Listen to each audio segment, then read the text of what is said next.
ស្ដីបាទថ្ងៃនេះខ្ញុំធ្វើដំណើរទៅបន្ទាយមានជ័យហើយក្រុងស្រីសភ័ណ្ឌឥឡូវនេះពេលព្រឹកខ្ញុំបានចេញដំណើរពីក្រុងភ្នំពេញតាមផ្លូវជាតិលេខ6ដោយសារតែខ្ញុំមានតរៈនៅខាងស្រុកមុខកំពូលអញ្ចឹងខ្ញុំត្រូវទៅកាត់មុខកំពូលហើយបាត់ខ្ញុំឡើងទៅបាត់ដំបងហើយនឹងបន្ទាយមានជ័យ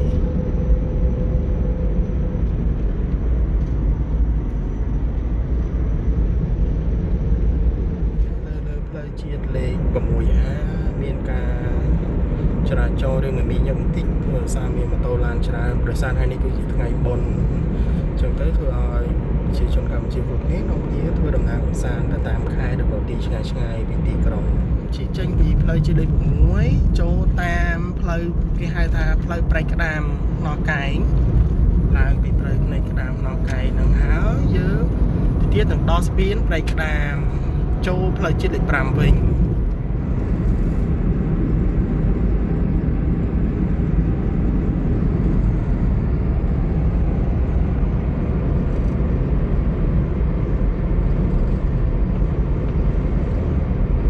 អូខេឥឡូវយើងបានមកដល់ Continue straight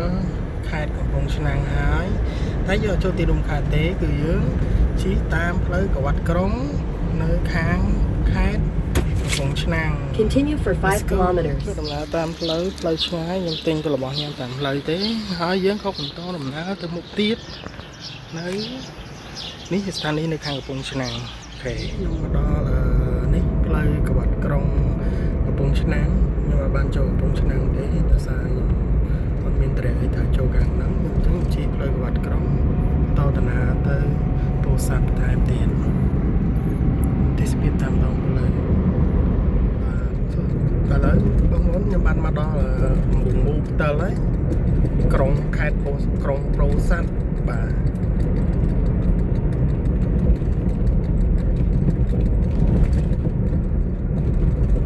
ដល់ទីរួមខេត្តហើយឥឡូវយើងដល់ពងមូដោយពងមូកវ៉ាត់ក្រុងឥឡូវយើងតដំណើរទៅមុខទៀតប្រហែលជា 2-3 គីឡូទៀតដល់ទីរួមខេត្តពោធិ៍សាត់ហើយបាទ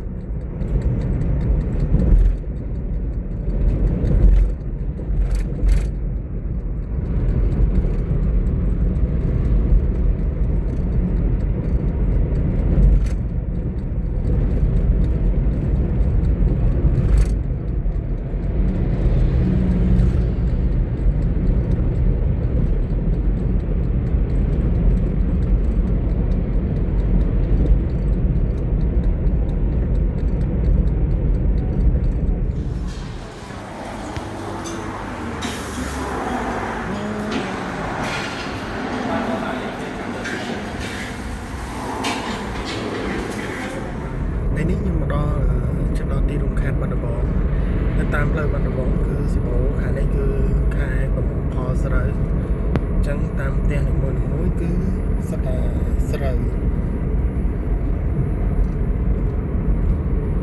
មកគឺឡានឈ្មួញក៏ដើរទិញស្រូវ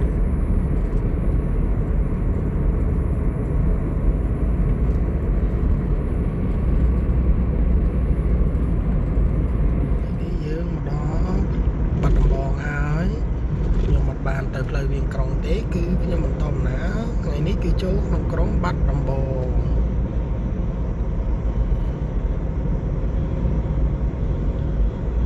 អូមេឃខ្មៅល្អណាស់មេឃរកភ្លៀងហើយមេឃខ្មៅក្រឹបតែម្ដងមេឃដឹងតែភ្លៀងទៀតហើយថ្ងៃនេះលោកតាហើយលោកតាដំបងកញូហើយខ្ញុំត្រូវបត់ទៅខាងស្ដាំដើម្បីបន្តដំណើរទៅមុខទៀតព្រោះគោលដៅយើងនៅឆ្ងាយដែរ